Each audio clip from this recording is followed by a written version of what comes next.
This video will be to explain in more detail what and who the fairies and the changeling are. The fairy faith, according to the tradition bearer interviewed by Patricia Lysat, is a belief in the existence of another race, side by side with humans, but normally invisible. Though there are a couple of ideas as to their origins, nobody can be truly sure where they came from. The two theories mentioned are that the fairies were angels that were cast out of heaven by God during the war in heaven. The folklorist has her doubts about that theory, and instead thinks it is more likely that the fairies are somehow connected to the dead. It is believed that the fairies are likely doomed to walk the earth for eternity because of their sins against God in heaven. On the day of judgment, the fairies will not be allowed back into heaven. She shares this story. A priest encounters a fairy man on a lonely road. He asks if he will go to heaven on the day of judgment. The priest tells him to cut his finger, and when no blood comes, the priest says that he will not be saved since he does not have enough blood in his body to write his own name. Different tales of fairies were told throughout Ireland and passed down for generations. Although most were tall tales rather than factual accounts, to say that these stories supplied little more than imaginative baloney would be completely false. Many of these tales were much more similar to a parable in the Bible than to a bedtime story. Instead of an underlying moral message, though, what was told served as charters for action in the routines of daily life. These included, but were certainly not limited to, explaining why butter was salted, why a lone thorn tree was left undisturbed, why a piece of red flannel was sewn to baby's clothing, why certain places and people were best avoided. Physical places were often talked about, with narrative maps marking the boundaries of the known and the comprehensible world. These topics seem rather elementary, more centered around the education of children.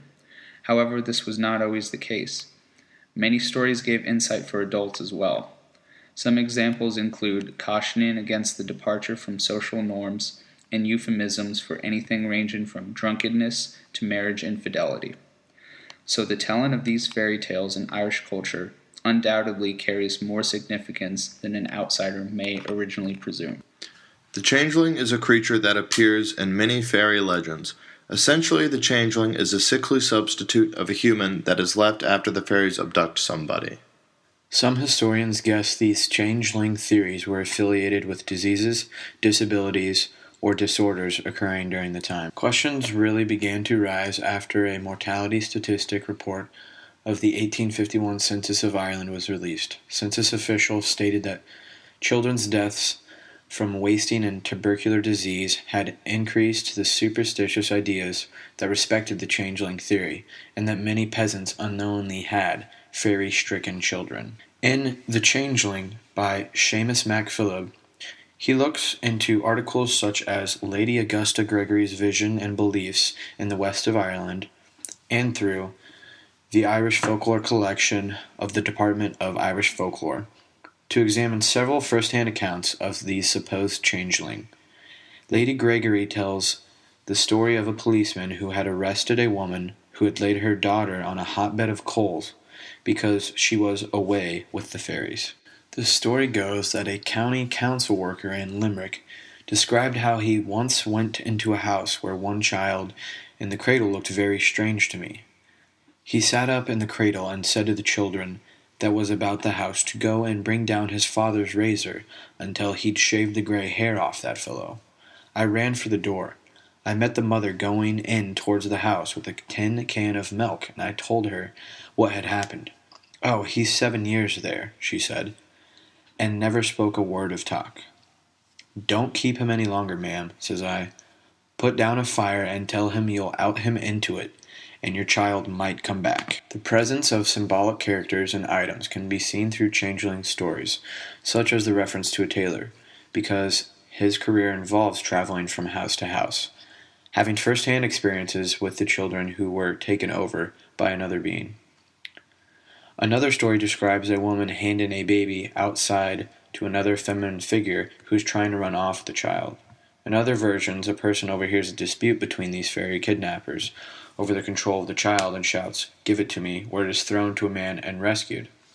The rescuer is male in all but 5 of the 78 variations, where they refer to these rescuers as legends. Furthermore, the most common international legend concerning changelings involve the changeling's actions and physical appearance and methods to abolish it. In most of the 289 Irish variants, the child is said to have been sick and often crying. Usually it does not grow and possesses uncommon characteristics for a child, such as a beard and long teeth. Trying to escape the changeling can be a difficult task, but the most common method in both Ireland and elsewhere is to burn it. Other methods of banishment, including beating, exposure, use of charms, herbs, and casting into rivers, were available. The story of Bridget Cleary is an unforgettable one, and its impact on the fairy belief in Irish society cannot be understated. Bridget Cleary was the daughter of a laborer in County Tipperary and married to a copper named Michael Cleary. She was literate and served as a dressmaker, as well as keeping to hens and selling their eggs. She was described as well-dressed and good-looking, and appeared to be successful in all areas of her life, except possibly the location of her cottage. It was said that the cottage was on the site of a fairy fort, which is defined to be a circular medieval earthwork through which fairy narratives are mapped onto the Irish landscape. In addition to this, it is rumored that Bridget had an unhealthy acquaintance with another fairy fort. So when Bridget came down with an illness in 1895, an elderly relative insisted that fairies were responsible. Soon after this, Bridget went missing, and a week later, her charred body was discovered in a makeshift grave close to her cottage.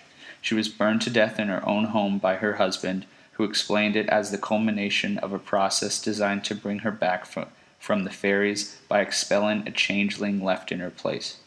Instead of being hanged for murder, Michaels was sentenced to 20 years for manslaughter. It is clear that the belief in fairies and changelings, though not very common in today's time, used to be a major part of Irish culture. The fairies seem to be a source of fear for the Irish, and in the case of many abductions, the people had to threaten with violence in order to drive away the fairies. Looking back, it appears that there were more logical explanations as to why people became sick or began acting strange, but in old Irish culture, it was the fairies who were responsible. Hi, I'm Charlie Witt. I'm one of the speakers you heard in this video. My primary contributions to this group was research of our topic and video editing. I think the biggest challenge for me was learning how to make and edit videos, since I personally had not done this before. Unfortunately, my other partners, Jared and Johnny, could not be here to record this video, but their primary contributions were research and audio recording.